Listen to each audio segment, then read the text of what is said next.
For having a health system, we should do some tips and ways. Managing password tips. We have a lot of solutions, but I think there are the most useful. So let's see what they are. Don't say your password to anyone. It's too important because sharing your password to another people is too risky and unsafe. So it will be better to be careful for protecting your password against a people. Have a different password for your works. You must be member of a different accounts on a different sites and platforms. Wherever you create an account, you need a password. In this hand, it's not necessary to use same password for different accounts. Also, it's unsafe. In the other hand, it can decrease your security. It's important to use a unique password and passphrase for each of your account to protect your account from cyber attacks like credential stuff. Cyber criminals take advantage of the fact that many users reuse their credential across various platforms. Your password should have a good number of the characters and be good in terms of staking. Try to determine your password in terms of the number of the characters and in terms of staking. Use a different kinds of password. This way is too safe and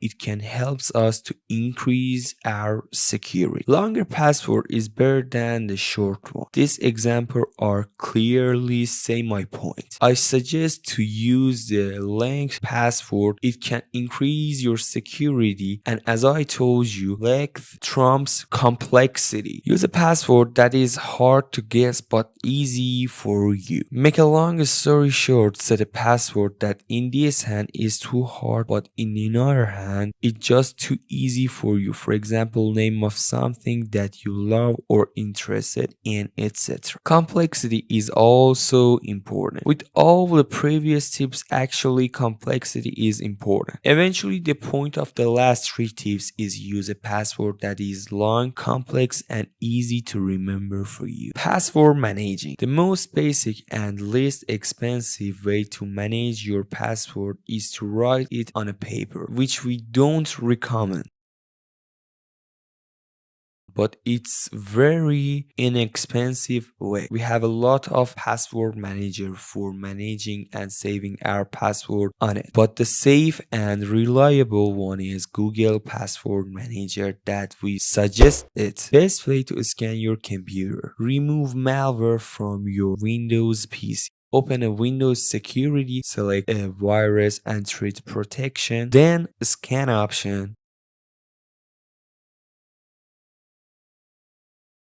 Select the Microsoft Defender antivirus offline scan and then select scan now. Testing the internet speed. There are many programs for this, but because the Windows was made by Microsoft, I think network speed test by Microsoft is more useful. Checking for updates. I know that we have a video for this subject, but I found the short telling about it, and the result is if you use automatic updating, you won't need to check for important and recommended updates at all. Windows Update will check for these updates and install them when they are ready. If you don't use automatic update, check for update yourself at least once every week. We inform you about the important changes of Windows. Just subscribe us. No matter what your settings are,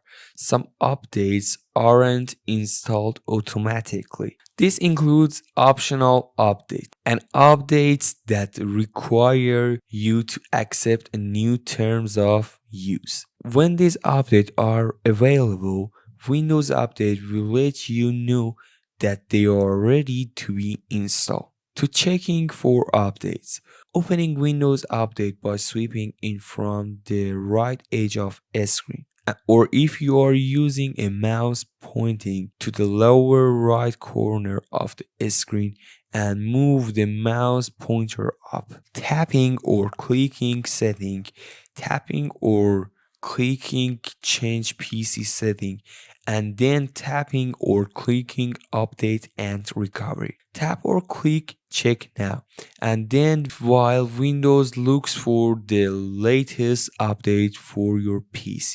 If updates are found, tap or click install update. Read and accept the license terms and then tap or click finish if the update requires it. Note that you might need to restart your PC to finish installing some updates. Pay attention to remember save and close all your files and apps before you restart it so you don't lose anything. Get a detailed battery report in Windows 11. If you are interested in getting more technical info about your battery usage and estimate capacity, you can use PowerFJ command line option that's built into Windows 11 to generate a battery report. Search on the taskbar command prompt and press enter and select run as administrator. At the command prompt type powercfg/battery report then press enter. The battery report will be an HTML file that's stored in a folder on your PC. The file location will be shown in the command prompt window. Open the File Explorer, go to the folder that the report was saved to. Then double click the battery report HTML file to open it in your web browser.